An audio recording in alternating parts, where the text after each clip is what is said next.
Good morning. Hello, everyone. I am tasked to report Chapter 2 Technology Education in Elementary and General Secondary Education. This is yours truly, Haycel Vargas, MAIETH student. The coverage of my reports are the new elementary school curriculum.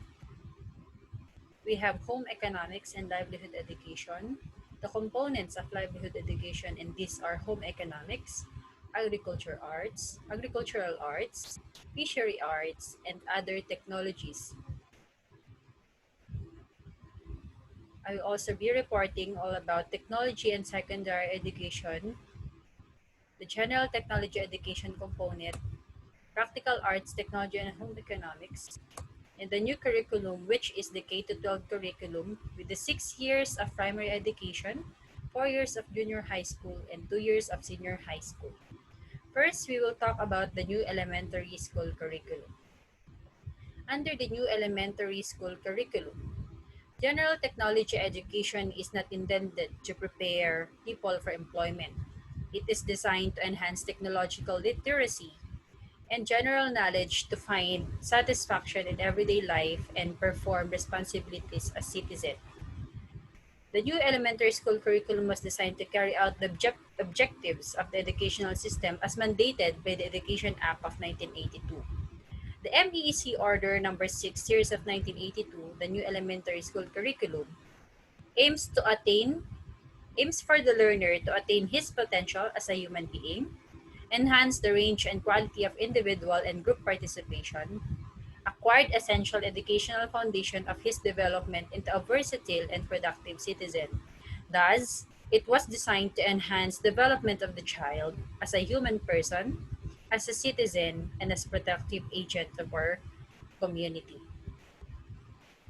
The MEC objective number 6 are the inculcation of spiritual and civic values and the development of a good Filipino based on abiding faith in God and genuine love of our country. An example of this is every flag ceremony, we oath in front of our flag the panunumpa ng katapatan sa watawat. Next, the training of the young citizen in his rights, duties, and responsibilities in a democratic society.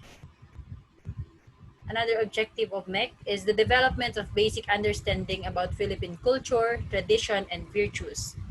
In the elementary, this is being introduced to the elementary students the tradition and culture and virtues through school activities or school programs like Buwan ng Wika, which is our tradition, and it talks about the Philippine language, which is Filipino.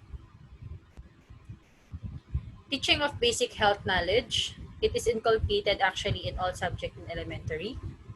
And the acquisitions of fundamental knowledge, attitudes, habits, and skills. So those are the major objective of MEC number 6 under the new elementary school curriculum. Let's proceed to home economics and livelihood education, or none other than termed as the general technology education. And it describes as a common learning area for boys and girls. It is focused on the development of responsible and worthy home membership. It describes as the activities shall emphasize the development of desirable work attitudes, covers phases of work in elementary agriculture, home economics, industrial arts, retail trade, and other livelihood activities. Kaya nung elementary tayo, sinanay tayo na mag-garden, sinanay tayo sa mga school activities wherein we are being built into a holistic citizen. Boys and girls are exposed to same learning experiences and opportunities essential for successful living. So nung bata pa lang tayo, sinanay tayo na ang gawain ng babae at gawain ng lalaki ay almost the same. At kaya din, kung kaya ng lalaki, kaya din ng babae. So let's proceed to the components of livelihood education. So as you can see on the screen, there are two pigeons. Sabi nung pigeons na isa, what are other words for home economics? And the other pigeon answer, domestic science, home ec, housekeeping, domestic economy, homemaking, household arts, housecraft, home management. So under home economics, as a field of study, Home economics include child development, clothing and textiles, consumer education, family relationships, food and nutrition, home management, housing, and other related subject areas. Home economics is under the components of livelihood education. Another component of livelihood education is agricultural arts. What is the aim of agricultural arts? To develop understanding and fundamental work skills related to the various phases of agriculture. It provides simple food production and management of natural resources to the following. It includes the study of horticulture, agronomy, animal husbandry, and animal production such as poultry and piggery. We also have business and distributive arts under the components of livelihood education. It aims to develop the development of basic understanding and knowledge of business. And if we talk about business, we encounter the following: business practices, entrepreneurship, cooperatives, retail, merchandising, bookkeeping, and secretarial work. Under fishery arts, we have it aims to develop the development of basic understanding and knowledge of fishing as a whole. So pag sinabi nating fishing, it follows fish capture, fish culture. Fish capture is when you capture the fish and sa dagat, dan pinag-uusapan pa rin natin yan. And fish culture naman kapag we gather those fishes that we get from the sea, and then kinukulture natin sila. Then fish preservation is yung mga nakuha natin mga fish sa sea, or if whether the fish that we culture, we can do it, we can preserve them. Next is industrial arts. The aim of industrial arts is to develop the work skills, appreciation, and desirable attitudes. Pag naririnig natin ng industrial arts, it only focuses on men, right? Another aim is the orientation and exploration of the various phases of industrial sector. Industrial arts covers the planning, processing, and servicing. It also covers the orientation and exploration of the various phases of industrial sector. And under industrial arts, it is divided into two, the handicraft and the general shop. Under handicraft, under the new elementary school curriculum, pinag-aaralan dito ang basketry, bamboo craft, bookbinding, coconut and seashell, avoca fiber craft, leather craft, net making and braiding, toy craft, wirecraft, plastic craft, shell craft, and wood carving. If you could remember, way back in our elementary days, lahat yata to ay ginawa natin. And under general shop, we have the ceramics, electricity, graphic arts, sheet metal work, cold metal work, forging, elementary plumbing, concrete work, and woodworking. So under general shop is a little complicated for us ladies. And under the components of livelihood education are the other technologies. It is important to enhance the general technology education. And this includes electronics, computer, or information technology, because information technology advancement for a fast-changing society is a must nowadays. Next, let's proceed to the new secondary school curriculum. The objectives of secondary curriculum is to acquire work skills, knowledge, and information. But for mas broader na siya kumpara sa elementary, and it cover a lot of subjects. Next is to prepare the student for college work. That's why in secondary curriculum, we are being taught through a vocation. If you are in a vocational school, you have to choose one major for you to go take, for you to prepare on college, to be prepared on college. And then to provide preparation for gainful employment, and to provide a continuation of general education started at the elementary level. So yun yung nabanggit natin kanina sa first objective.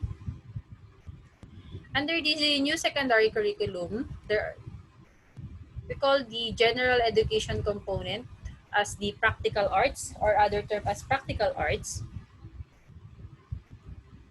Practical arts is the aim of practical arts is to understand the world of work and to determine his interests. It aims to develop certain skills that will help the learner to choose vocation wisely. Focuses on career awareness, orientation on the world of work, and enhances the transmission of our cultural heritage. So pag sinabi nating practical arts, it covers the garments, woodworks, metalworks.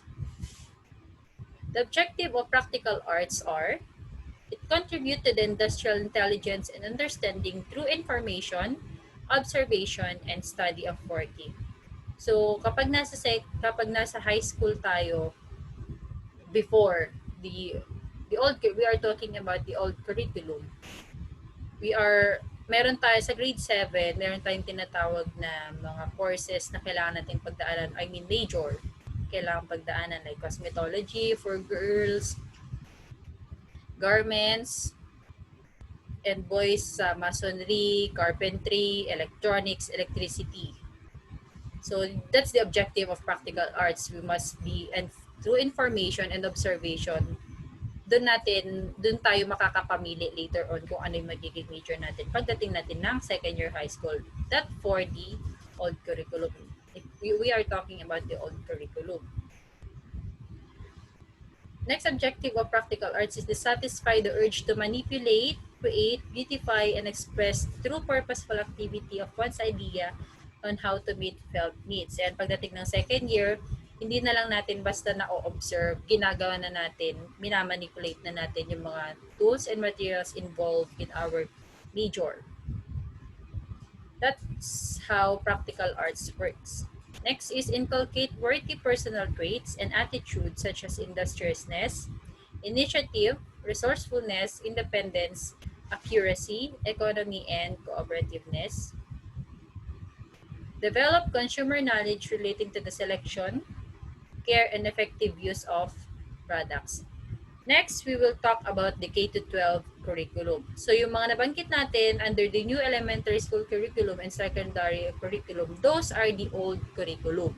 Ngayon, pag-usapan natin the existing curriculum that we have in our country, the K-12 curriculum. Ano nga ba ang K-12 curriculum? Anong scope ng K-12?